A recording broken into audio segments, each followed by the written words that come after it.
Hello everyone. So today we will start a topic that is circulatory system. In this mainly we will see about the transportation. So first we will see about transportation in animals. So you can see transportation in animals. The circulatory system in humans mainly consists of blood vessels and heart. So by the help of these three things, that is blood vessels and heart, the circulatory system will work inside the human being or animals also you can say. It is responsible for supply of oxygen, nutrients and removal of carbon dioxide and other excretory products. So why this transportation it is required in the human beings or any animals? So this is required for the supply of oxygen, nutrients, whatever we are taking, like we are taking the food. We are taking the food, so we are taking the food because of nutrients, vitamins, minerals are there that should be transported. So because of the transportation system only, it will be transported. Now we are inhaling the oxygen, we are inhaling the gases, so that also it will be transported with the help of this transportation system. And some of the excretory waste also it will be excreted out with the help of transportation system. It also helps to fight the infections. Now you can see here, this is a basic, this is your like diagram which will have all the transportation systems and other parts that it is there. So in this figure you can see. Now in fishes, fishes have two chambered heart. They are having two chambered. Amphibians and reptiles have three chambered heart, except crocodile, which possesses four chambered heart. Okay, so this is about the like how many chambers are there in a particular organism. Fishes will have two chambered heart. Amphibians and reptiles will have three chambered heart, except crocodile. Crocodile will have four chambered heart. That we human also we have four chambered heart. Okay, birds, mammals, and have four chambered heart. So this is about the basic introduction about the transportation in animals.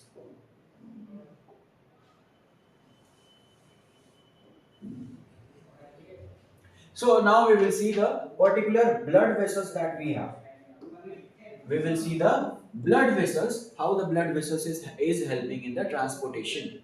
So blood vessel is nothing like it is a tube like structure where the blood will flow. You already know that. In that basic three types are there. First is arteries, second is vein, and third is capillaries. So first is your artery. Arteries will carry oxygen rich blood from the heart to all parts of the body. They have thick wall. So what you have to understand in this, they will carry the oxygen rich blood from the heart to all parts. This thing you have to remember. From the heart to all parts of the body, it will carry the blood. And second thing that it is having a thick wall. They have thick wall. Arteries will have thick wall. Next, vein. This will carry carbon dioxide rich blood from all the body parts to the heart. This was there from your heart to the body parts. Arteries. Vein will have from all the body parts to the heart. That will be your function of vein, and they have thin walls. Okay. One reason of having a thick wall and having a thin wall in both of this, arteries will have more pressure. Pressure will be more in the arteries, and veins will have less pressure. The blood pressure that we will have now, so that pressure will be less in vein. That's why it will be thin and it will be thick. If this is thin arteries, then it can like it can damage, you can say. That's why it will have thick wall. And last is capillaries. So capillaries are very thin. They are very thin blood vessels that which joins arteries and the veins. So these capillaries are very thin. Wherever the exchange of the things, either you take it about the nutrients, vitamins, minerals, if it has to be exchanged, or the gases, the oxygen and carbon dioxide will be exchanged. It will be exchanged with the help of capillaries, because this is they are present in the body just for exchanging the things. So this is your basic difference between arteries, veins and capillaries. Thick wall, thin wall, thin wall. They carry the blood from the heart to the other parts of the body situated deeper under the skin, and veins situated just under the skin. Okay, and capillaries occurs at the terminals of the arteries and the veins. So this is there for exchange of food materials, respiratory gases, as I have said you. So this is the basic difference between all the three.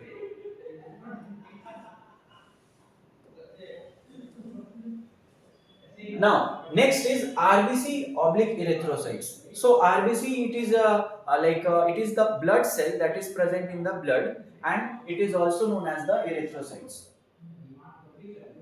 This RBC is also known as erythrocytes. So what are these RBCs? RBCs are biconcave cells, that is without the nucleus, okay, and also known as erythrocytes. They are present in the ample amount of the blood, and the process of formation of RBC is called erythropoiesis.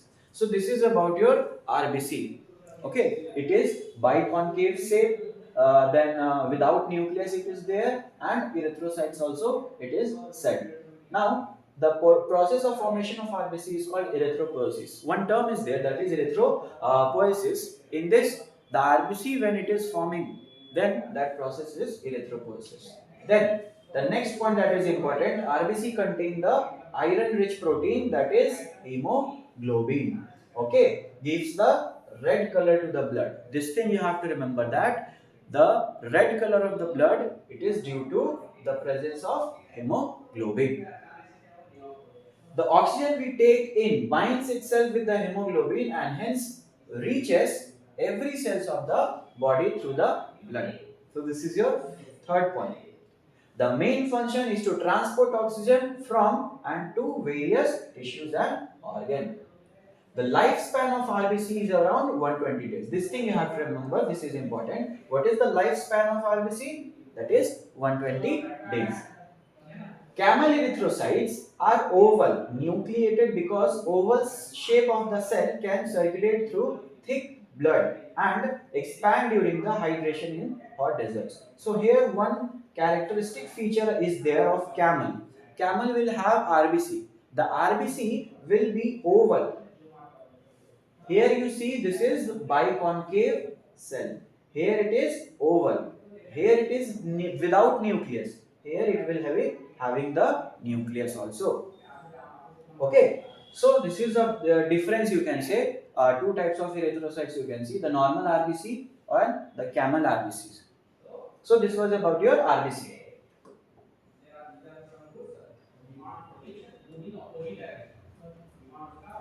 Next is your second type of blood cell, that is the white blood cell, WBC, or leukocytes. So RBC we used to say it as erythrocytes. White blood cell we will say it as leukocytes. Leukocytes are colorless. This thing you have to remember. This is the colorless blood cells because it is devoid of hemoglobin. Hemoglobin is not there. That's why the color will be white or colorless, you can say.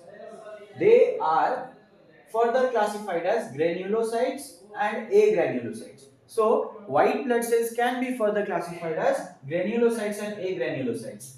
WBC mainly contribute to immunity. What is the function of having a white blood cell?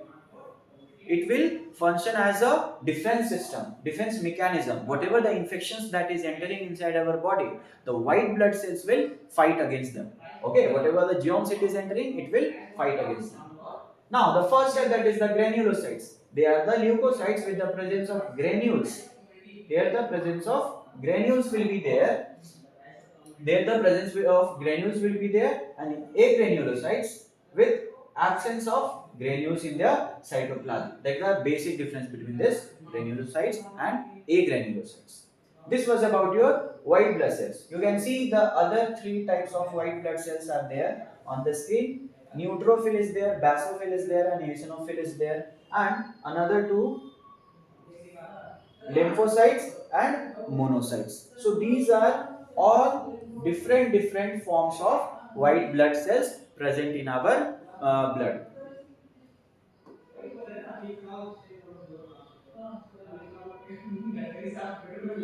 Next is your heart. We studied about blood vessels. We studied about blood. Then this is your third, that is the heart. So heart. What do you mean by heart? Heart is an organ, we all know that. What is the function of heart? The function of heart is to pump the blood. Nothing other than this. Heart is just there to pump the blood all over our body.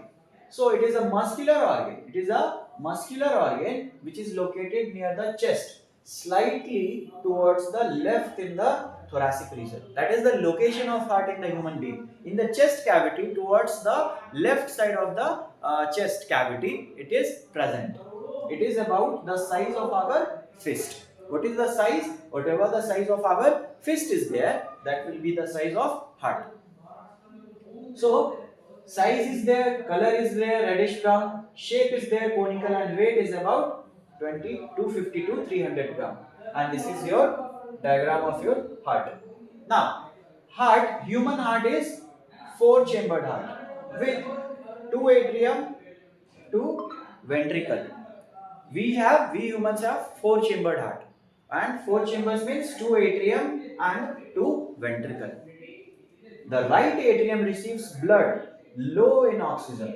Means this, you can see here, the right ventricle or the right side of the heart will receives blood which is low in oxygen from the body.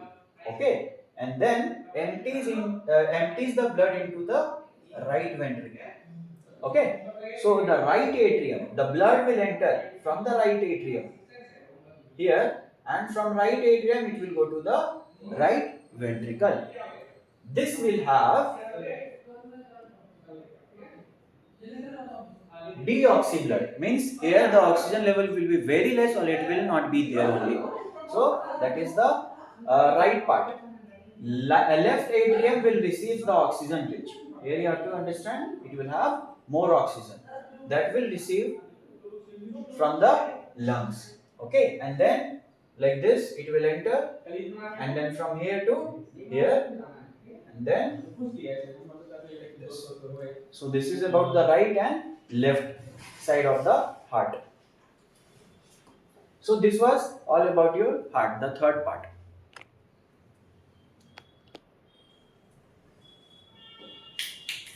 Now we will see the next part, that is lymph. So lymph is another fluid involved in the transportation. We studied about the blood. Okay, so just like the blood is fluid. Instead it is fluid. Lymph is also another fluid that is helping in the transportation system. Some amount of plasma, proteins, and blood cells escapes into the intercellular space. So this thing you have to remember: plasma, protein, or blood cells will escape into the intercellular space in the tissue to form the lymph, and this is called lymph or the tissue fluid. Lymph is similar to the blood plasma but colorless. Lymph is colorless and contain less protein. This point is important about the lymph. Lymph is similar to blood plasma but it will be colorless. Okay, this will have some color but lymph will not have any color, and it will contain less protein also. Lymph drains into the lymphatic capillaries which joins to form the large lymph vessels and which open into large vein. Okay, now there is a composition of the lymph. Now lymph is made up of water. It is having solid particles also. Solid particles, which is protein is there, fat is there, carbohydrate is there. Then other constituent you can see: urea, creatinine, chlorides, inorganic phosphorus. These are the things that will be present in the lymph.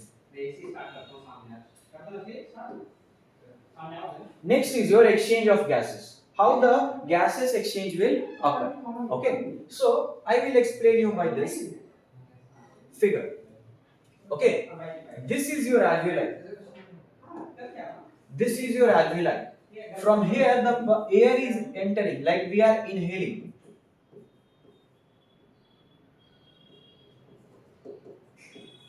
We are inhaling the air. So air will have the oxygen. Now that oxygen will be exchanged with this blood vessels. This is your blood vessels, like capillaries you can see. This is your capillary. So this capillary, here the exchange of oxygen will occur. You can see here in this figure, and the carbon dioxide that is present in this blood will be exchanged in this alveoli. So by this process, the carbon dioxide and oxygen, the exchange of gases will occur. Where it is occurring? In the alveoli.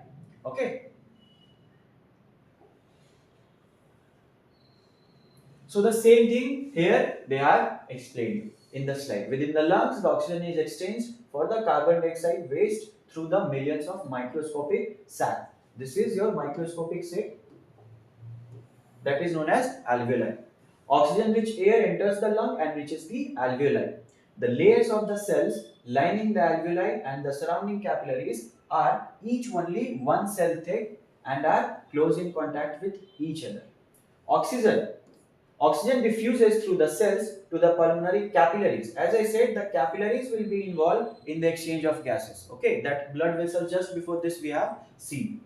Due to the difference in the concentration gradient. Concentration gradient means the concentration of oxygen will be different and concentration of carbon dioxide will be different. Because of that only the exchange of gases is happening. Similarly, the pulmonary capillaries contain carbon dioxide rich air brought from the different parts of the body as an end product of respiration.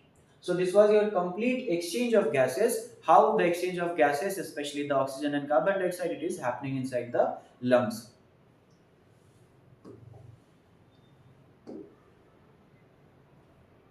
Now we will see one of the important topic, that is the double circulation. Double circulation consists of pulmonary circulation and systematic circulation. Now what is pulmonary circulation? Pulmonary circulation. So first is the pulmonary circulation. Now pulmonary circulation involves the movement of deoxygenated blood from the right ventricle to the pulmonary artery, which then carries blood to the lungs for oxygenation. So we know that the right part of the heart will contain the deoxygenated blood. So what will happen to that blood? So from the right ventricle, it will reach to the lungs part for oxygenation process. Okay, and that is the main function of this pulmonary circulation. From the lungs, the oxygenated blood will be carried by the pulmonary vein into the left atrium. So it is a continuous process from the right to the left. So from right part it will go to the lungs, and after purification it will come to the left part of the heart, and that is called the pulmonary circulation. Second of this double circulation is systemic circulation. Now what will happen in this systemic circulation? So this systemic circulation involves the movement of oxygenated blood from the left ventricle. Now as I said, the blood entered into the left side of the heart. Now the blood will leave the heart from the left ventricle. So from that left ventricle of the heart to the aorta, it then carried by the blood through a network of arteries, arterioles and capillaries to the tissues, where exactly the oxygen will be required inside our body, that will be carried out till there, and that is the systemic circulation. From the tissues, the deoxygenated blood is collected by the veins and the vena cava and is emptied into the left auricle. So again this same process will repeat as a cycle, that pulmonary circulation is there and systemic circulation is there. So this was about the double circulation.